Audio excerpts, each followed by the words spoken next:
mu byenjigiriza, so it's sad day for olubuyo obwo Mungu amutaasa.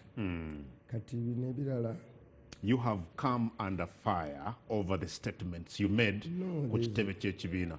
Tewali fire. Sina runyata balita runyata. No. Tewali fire because they are saying nothing. They are? Tebalina kye boogera. Era tebalina kye batugamba. You still stand by those statements? Mbawuliriza nempuliriza bye boogera. They have no point. Bali mu buntu butonotono. N'olwekyo ebyo sinza na bamalirako budde bungi. Era they don't deserve my response. Ekibiina bino bye kigenda okukola. Twewa target. Because when you get to the background, ojja kumanya nti tebalina point. Twewa target ya kuwangula constituency 10 mu Buganda.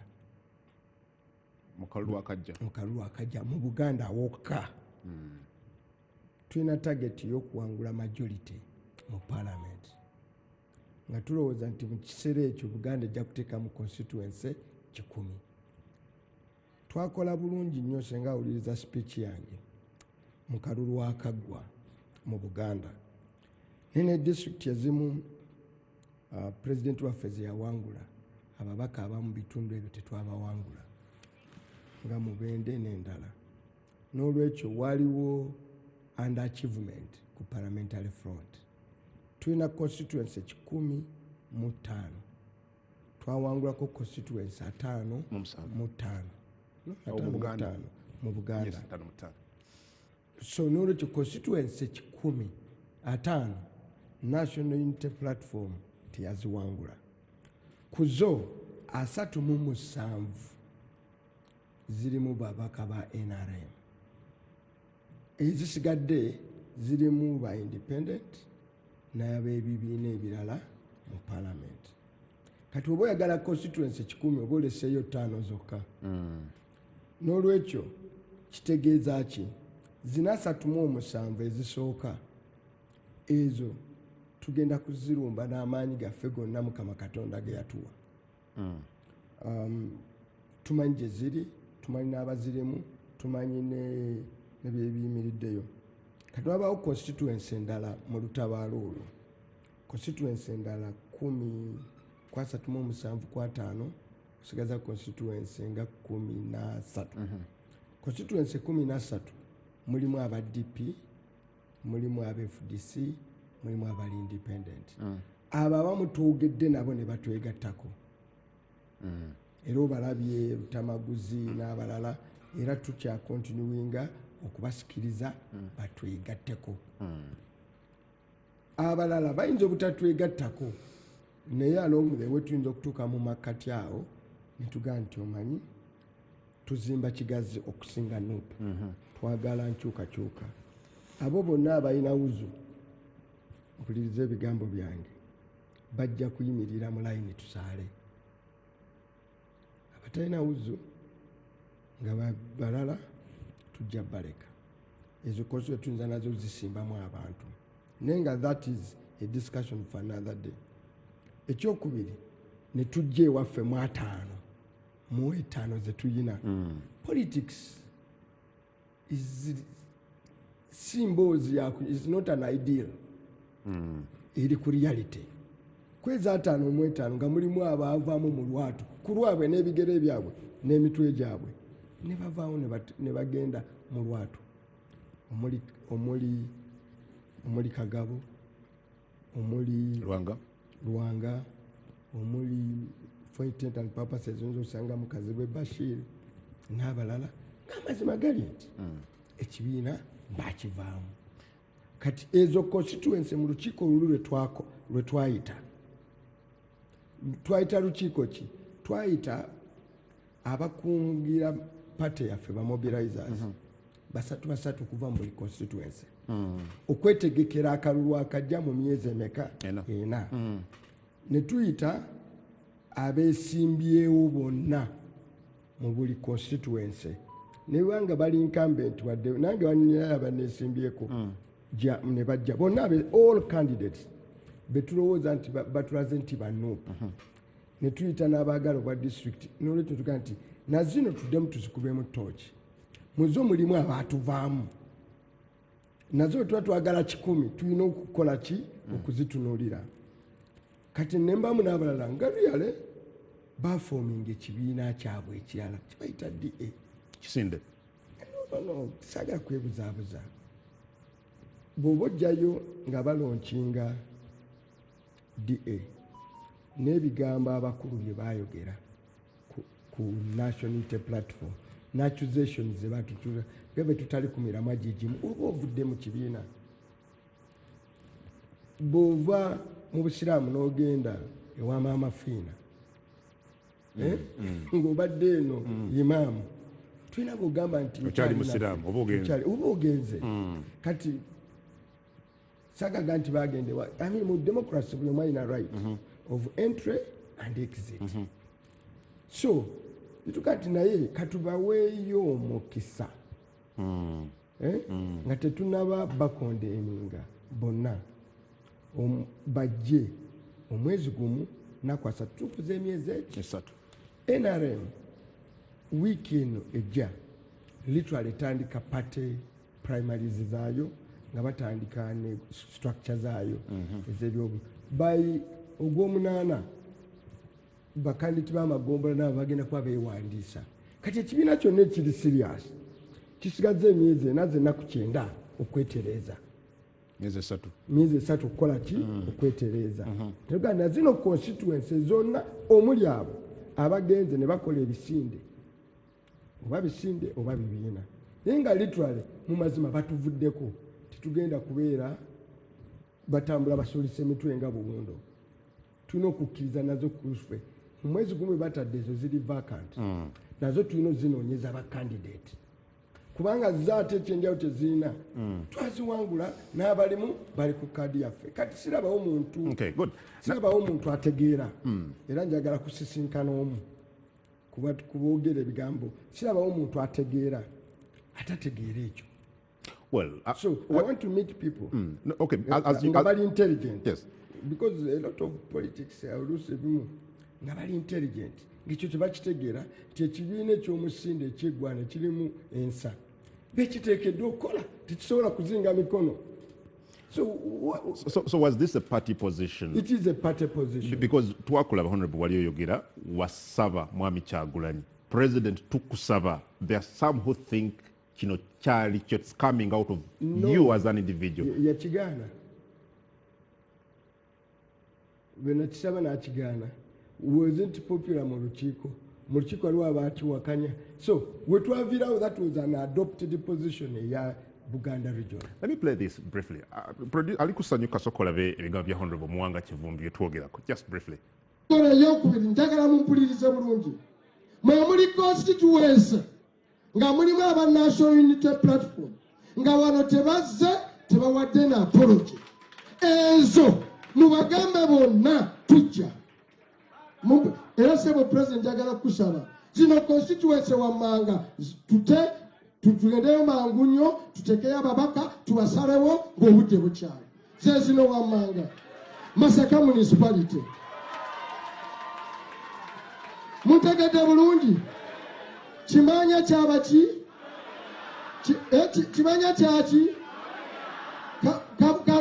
kaki muzimanyi mwe muzogera nga nze nsirise kale muge emukono eriwo waliyo ey'omulenzi gwe bayita Jime eyo is a vacant constituency tugenda girumba nalo na mutima naki n'otujogajoga nti gwe wa national unity platform owagira lino litala lya Museveni etamiivu osobola tujoga kwenkanawa ne tukuwagira notakoma kuwagira Museveni nenogamba nti Muhoozi kayine ki mukanego amanye ebizibu by'eggwanga eno endala mumpulirize bulungi endala bagiyita ani Entebbe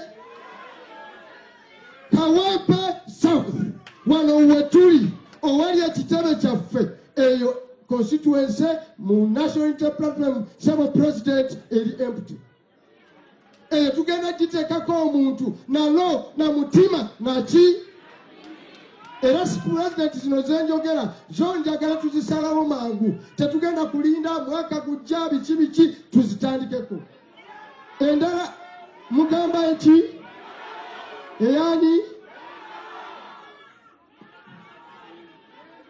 nyenda mukungwe eri mwani oyo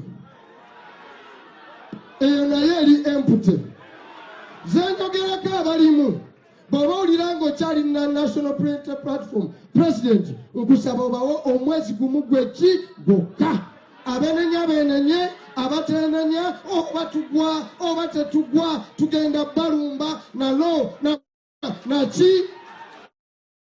Okay. Yes. What's wrong with that? Look at the tone. Look at the body language. Look at. I was speaking to mobilizers. Firing. Nalinjogera ba mobilizers. Nalino ba firing up. Okugenda okwenganga olubingi. Lutwabawadde olwa constituency ekikumi. Wali agangenge nyambe sebo. Okay, but what about tugwe, Honorable? Yes. Doesn't that sound so rude? Because it risks the party. No, You risk losing some of these positions. No. Kati njaga tudde ku mulamu. Where do you find the problem? Mwebyo byenjogedde. Badde njagala ngambe nti musajja gwe. You want me to... Wagenze ku constituency y'omuntu atajemerangako kibiina n'ogilistinga. The Honorable. So where is the problem? Look, let me tell you where the problem I keep is. asking people, where is the problem? Let me tell you where the problem is based on what they are saying. Let me tell you what the problem is based on what they are saying, because I've interacted with them. But they are half intelligent in this matter. They are being clever by half. They balowooza omanyi nagamba wano kungu titulina bannabyabufuzi babikebi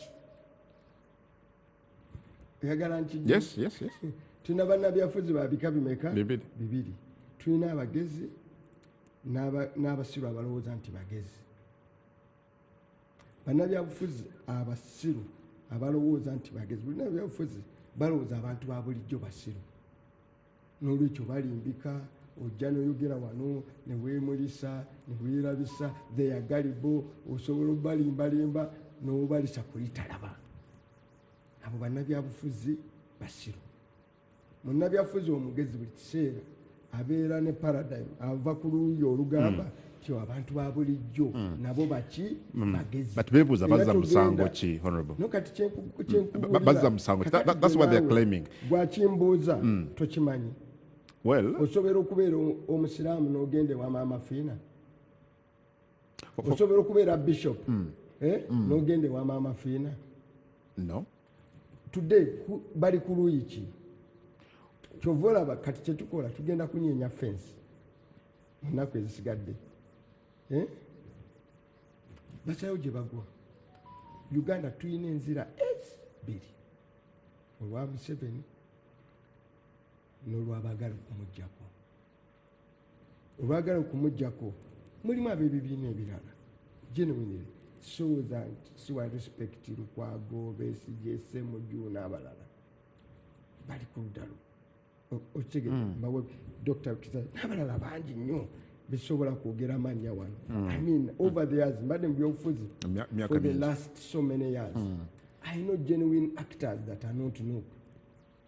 Mbamanyi nga bantu era nga bembanjogera nabo mbesiga n'okusinga n'abamu.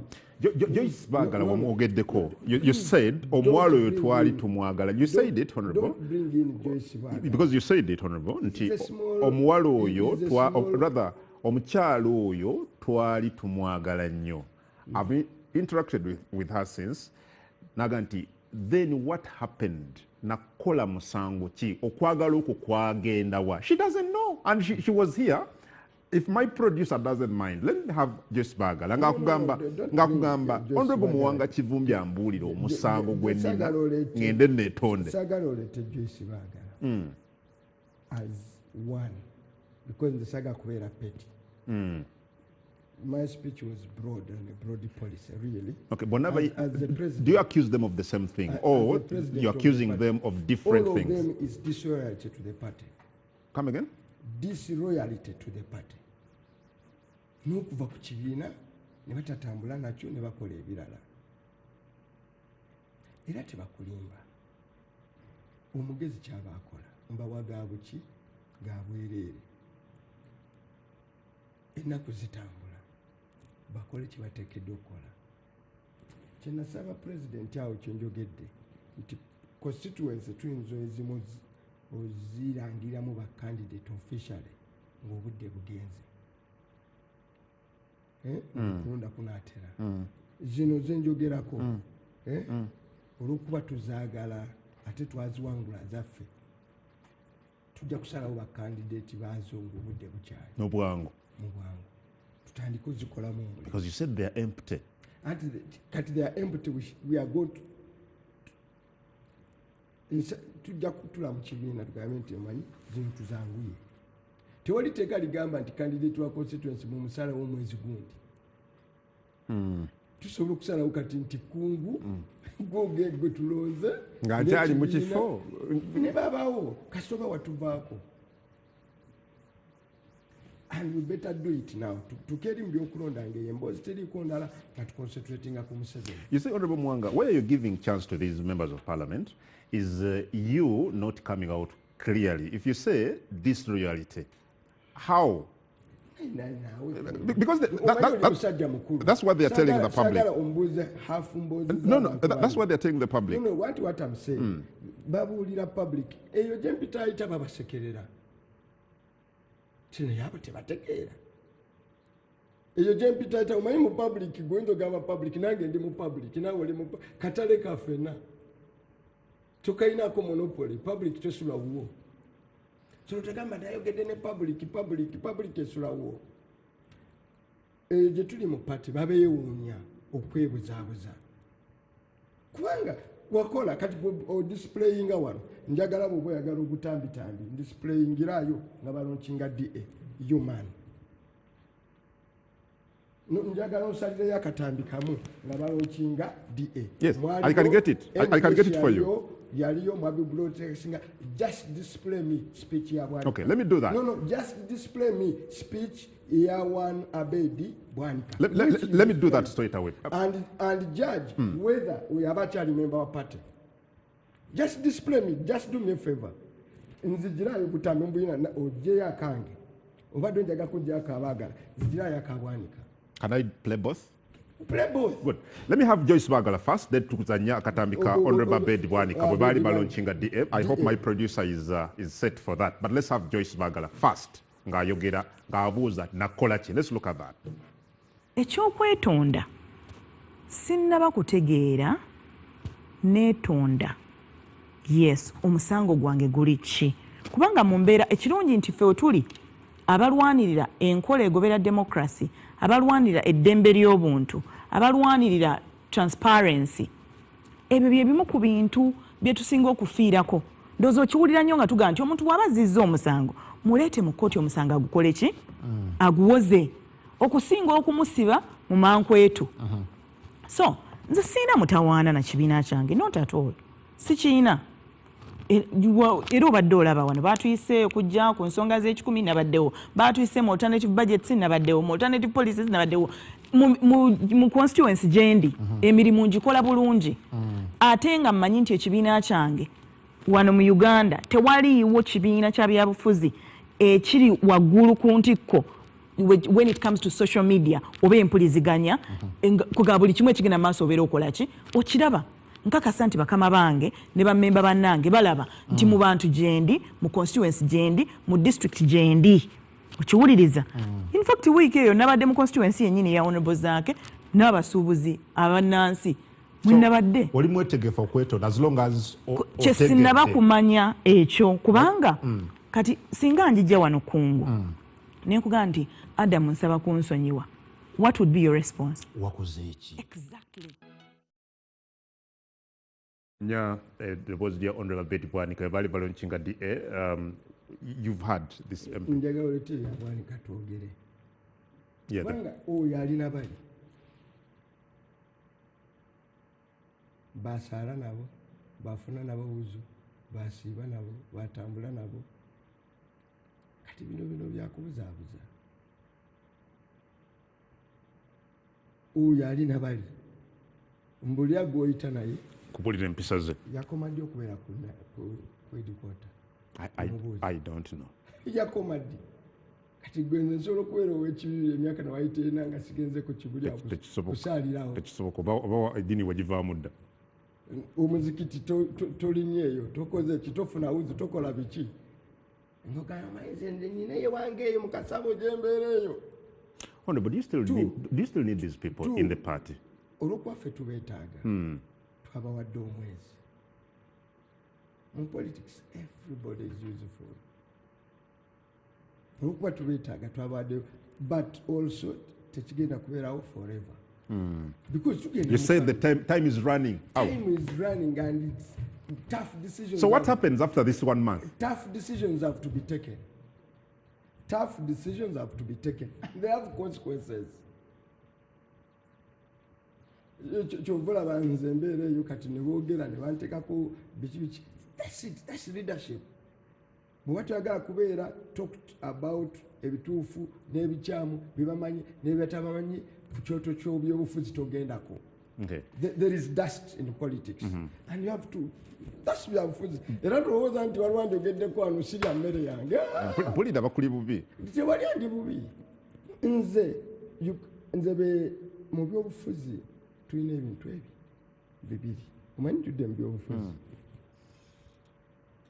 Womanyira nti okoze bulungi mu byobufuzi akwogerako kasita ababa abaana akwogera kajja kulimba. Because once you change sides banoonya ebibi bye bakwogerako nga tebabiraba kati bwe baba nga bagenda okwogerako bagenda kwogerako bya bulimba nolaba nga boogera bya bulimba ng'ogamba in politics you've done very well. Kasita nga kungu mu byobufuzi omuntu atandika okwogerako because kasita ogenda mu byobufuzi bajja kwogerako naye kasita olaba nga bye bakwogerako bya buki balina okulimba. Nga balina okuva kubanga abamu basaba essaala tolimbanga tokola ki towayirizanga byonna babiteeka kasita olaba nga n'essaala ze basaba ekiro bazivuddeko okwogerako oddeka noga nti koze bulungi over the years. Kati nze ndaba simanyi naleta pesiripu nga byonna n'omwana omuto akulaba naga nti kyova se n'okubiddamu sibikola sibiddamu kati Did you write to them? Because they also claim they were not written to. They were shocked to see you speak about them. Awo ani agamba nti buli decision tugiwandiika? Who tells you nti we must buy paper and pen and communicate to you? A communication can be at a press conference. Tell a communication. To members of parliament? Why are they reacting for what they don't know? They come okay. Why? If you don't know, why are you reacting? So again, but too weak. I think you are formidable. Why are you panicking? If Noop is weak, if you think you and they're weak, strong and you formidable, byoliko byebituufu abantu bali badde bakuba kubimuga ne bagenda bagamba mujje bring mundeetere wano tubalageko wano. When you see politicians panicking omanya nti ground kwe bayimiridde tekyanywera and that ground tugenda ginyeenya nnyo kyetubasaba kyokka kudda ku ludda w'abantu kyekyokka. Where do they go for if they want to apologize? To you, to the president, to who? They know. They are members of the party. Where do they go in this case? They go to there is a secretariat that runs the party on a daily. No, so far, yemu a well-organized political party in Uganda. In everything, every day, administrator, secretariat, egulawo 24/7. They know where to go. Kati era bwe batumanyi wagenda naawe bwera kasobeza kugenda wala. Well, do you remember the statement you said ku parliament the other day? Bwagambira nti abamu kuffe twakuwana okubeera ababaka ba parliament. Era mbimanyi bulungi nagamba kubanga ne party ebiseera waliwo attack on so many okukwata nga bakuba mufulirizo. naga nedda temukuba buli omu si mubi ukitegedde buli omu si mubi era after that I became a deputy president. So what is your problem? Some people have since claimed that you also acted like them before. Not before. Kyovola batwataddewo omwezi twabyogedde mu lwatu tetwageze ne babloggers nti tukwataking. No, we said listen, and they were invited for that meeting. They were invited? Yes. In writing? No mutembe gw'okuwandiika nti bakuwandikira ebbaluwa bagiteeke mu poster. My friend, we are in a different generation. For example, Kakande yabadde mutemu motudde n'agamba teri meeting yaffe n'emu gye tukyakozesa mpapula.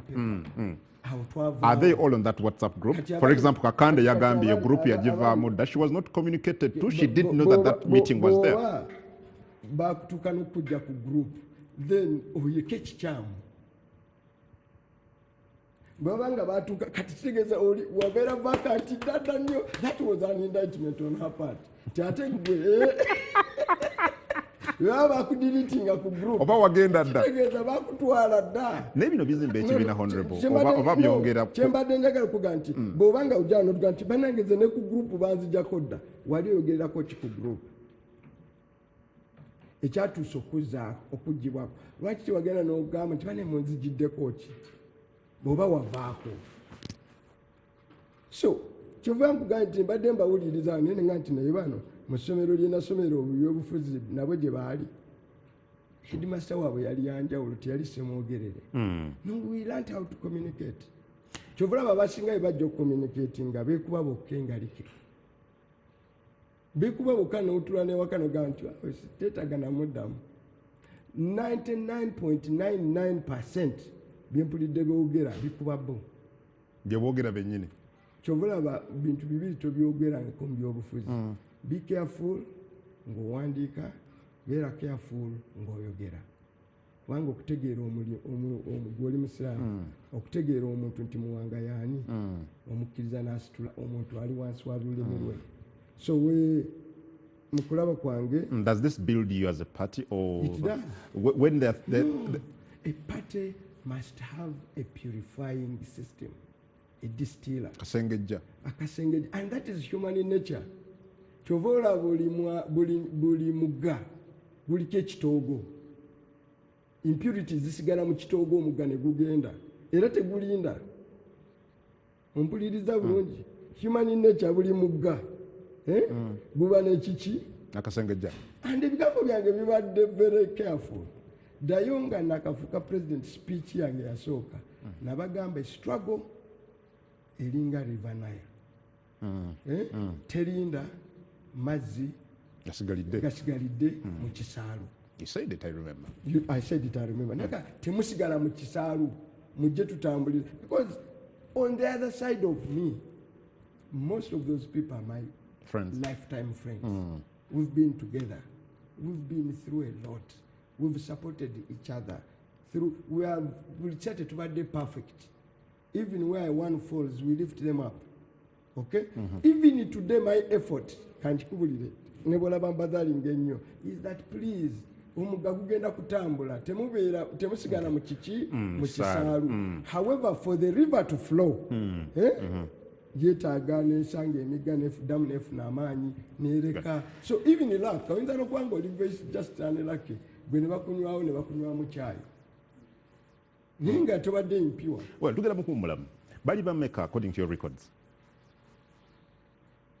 Bemanyi ngamba namba muwendo gwabwe. Bemanyi bino era bejjeyo bukagu tolaba fabagira ddanga waliyo emmese mu kyoto tubuza ziriyo mukagu gukumayo kiri okuma bukumi ne zifubutuka apuliriza. You don't need to have a countdown. How many there? Zejjayo zokka omuka mbulira kuwe nayogerera ku Kakande. Actually, throughout your conversation, rather communication. Actually, I only talked about 3 names. But you talked about more constituencies. I talked about 3 names. I talked about Twaha Kagabo, Jimmy, And Joyce. No, even Joyce was public. By the way, when you listen, it was public that said, also, no, that he should have been more concerned, not with me. With that, for me, that would have been a feedback. That's what, because since then agamba Joyce, public agamba ani Joyce. Omulala ali careful yandaga nti public buli gecho chendowoozaako. Don't look at me. Look at what the other people are saying. The other people are saying. Abaali boogera ebyo mu delegation mwalimu abaali bavudde emitiyana. Era tebasitandikako kugambako nti omuntu waffe temumuteekamu. You as a clever politician, ekyo kyekyandikuwalinze more than okwebuzaabuza. Because listen to that. Ako kanyumidde nnyo. Oba emmese nga ziri mu kinnya. Guleeta ssanja lyo okoleeze osonsekemu. Ojja kulaba ezifubutukayo. Nebadde ensolima nebadde wet. You can make a count. Sagala gamba nti bannange emmese. Mwakumye mukka. We did what you must. We did the communication. Era bonyini wabalabye bayombye omukuumu bejjeeyo nolwekyo kyobulaba mu Bible mulimu line egamba. And the good thing yakkiriza okutuwakaddaako okubeera nga tunyumyamu naawe osobole okuba nga ofuna ekisinga so far bwe tutyo bwe tukoze. Honorable Muwanga Kivumbi, mu mutima ogwa reconciliation, okay, because there are some people who love NUP so much nga bawagizi ba kibiina nnyo. They look at this as dividing more. What do you think as the Deputy President? Yes?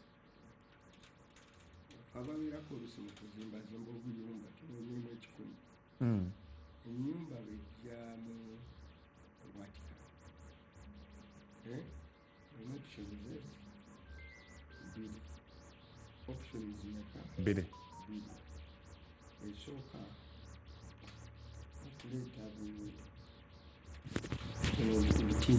Tukozesa n'obridging out n'okwofulasa omupya n'ogaba obutuufu oluusi naye division omuwata guba ezijjawo bulokanga 2-3 noddawo n'ozimba bupya okuwa ekisenge ekyo sustainability okubaawo okumala akaseera oluusi kiyinza okwetaaga okudemolishinga oludda lulamba lwe bazimbye tuba tugamba nti tuba tuzinga kujenga nakubomoa teri muzimbi azimba nga tamenyeeko. That's the way you build life. Along the way abantu basereba omutima imaani eka eduniya tugabana oluusi tulina nofuna amalala mu nsi netuva ku mulamwa movement eri worthwhile eba erina erida okukubawo ka plasita akapya bwe balaba nga damage nene okugyawo block enfu ne bateekawo ennamu bwe kiba kinene nnyo n'ekisenge ekiramba bakimenya. If you are to build an institution ejja okubeerawo for a long time, ejja kubeerawo kumala akaseera. Kankuulire tuli ku rescue ku baganda bafaabo. Muli ku rescue? Yes. My speech and from me to them was a rescue mission. I know ani abakozesa. Study Museveni. Omanya abantu, I'm a good scholar of Museveni script. Buli lunaku ngitunulako ne ngamba leero anyize mpikiki okuva ku Mutagamba Betty Kamya Bamuriat Kati Muriat Sinyo Robert Mao study them. Museveni agenda badi campaigning and agent we bakolera abakuba ebigo. Don't be fooled. Ajja kuwaayo omu kubo ekifo mu bwa minisita naye oteeka okuba nga toli mulongo. That has been his script. Wanaabukuweera ojja kuba omaze gwa mu kalulu. and he used yakozesa agent we bo balowooza agent we omukwano gwabwe nnyo abaagala nnyo balowooza nti omukwano gwabwe agent we abaagala nnyo. What's the size? You know who they're working for. What is the size? I know who they are working for, ne agent gye bakozesa. My advice to them, we want to rescue you from that agent. Twagala kubanunula because ffe tulaba mubbiira mukwata ekkubo eryamaawo mutagamba betkamya script ebadde yeemu. Baba naive obabbira olaba banno baggwerayo n'obaweereza ku migwa bannange n'okuba n'alaamu. If I were them, I would have sat down. I'm a person very reflective ku byenjogera. Sitera mu bannabyabufuzi ba wano. By the way, buuza abali ku palamenti awo banteeka omunyenga nti ekyo sijja kyogerako. Abamanyi kungulu mumpisi negamba sijja kujja nyingi negamba kungulu topic enjira nsava naye ndeka kasoke ndetegereze ndetegereza ndoza kambyewemu olaba nvudde nenkola speech nga nze njikoze nga njikola ku se ani gwatagala kuno and my effort to rescue them tetandise kati because 3 years ago nabalabanga bawaba and I spoke to even whoever because of the nature of my operation I can't mention names nenjogera ku bendowooza nti baali basobola okubagamba by that time to be rescuing they need help beetaaga obuyambi obw'enjawulo okuva ku ffe genuine friends of theirs. Olwese mabike nsoka mabike oletena bwanika oletena empuuga omanyi mwalese wano speech honorable Mpuuga ne honorable bwanika nga boogera let's listen in producer wange nja kusaba oliko abantu abo basatu tubawulire nga boogera.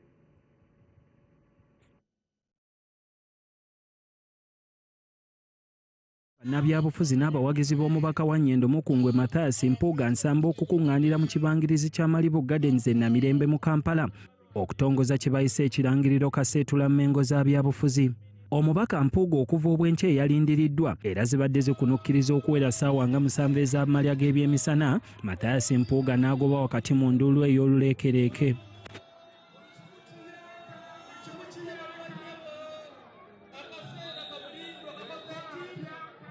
Bannabyabufuzi wansi w'ekisinde kya DP Block abali mu kibiina kya NUP balinnye ku kadaala ne balyoka boogera ebibasiiwa n'okuwa ensonga lwaki basazeewo okutandika essuula empya mu byobufuzi. Ssabavubuka amaganduula tugambaze omuntu omutuufu father ali wano naffe olunaku olwa era akulonda okuwedde kwamusanyusa nnyo. Owekitiibwa Mathias Mpuuga Nsamba ekyo nkikwebaza okubanga eggwanga lino lyonna eriyimiridde wano likkiriza nti olina obukulembeze obw'enjawulo. Wayisa akaseera katono n'omuyimbi Patrick Mulwana eyeeyita Alien Skin n'atuuka. Ababadde ku mukolo olwo ne balyoka banuuka ensingo okulaba ani atuuka.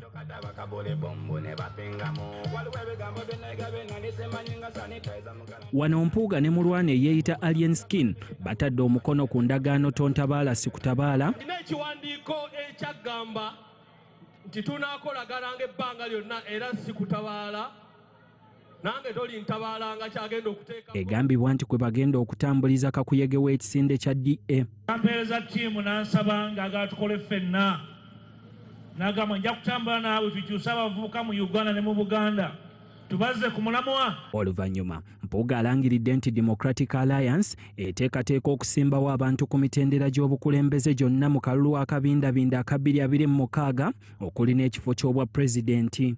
It is beginning as a civic platform. In a few months, we are consulting.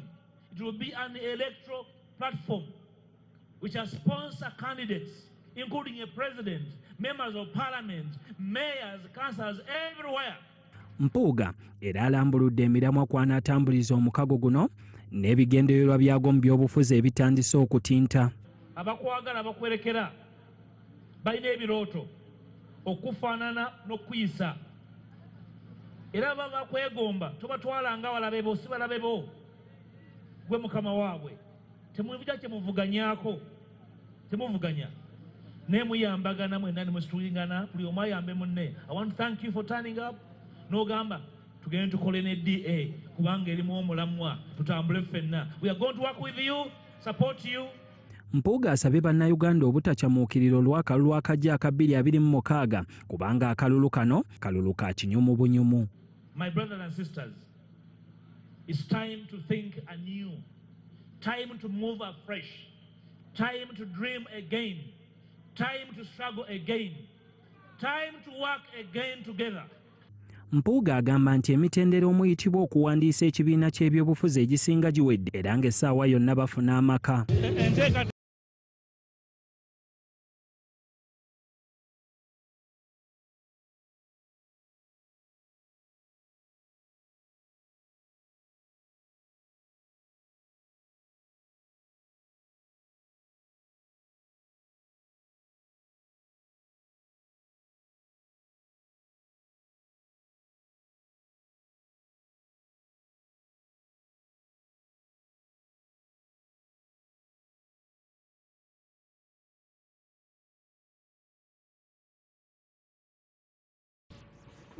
Ne bwe tugenda eka kati gwe mbuulira ng'oli soba Uganda tubanaga nti abantu abamu bwe baba boogera ebintu baba clever by half ku by'owulidde awo abo bakyali ba NUP bagenda kusimbawo abantu bagenda kusimbawo pulezidenti kala bakozesezza za njawulo bakyali ba National Unity Platform kati baleekaanira ki?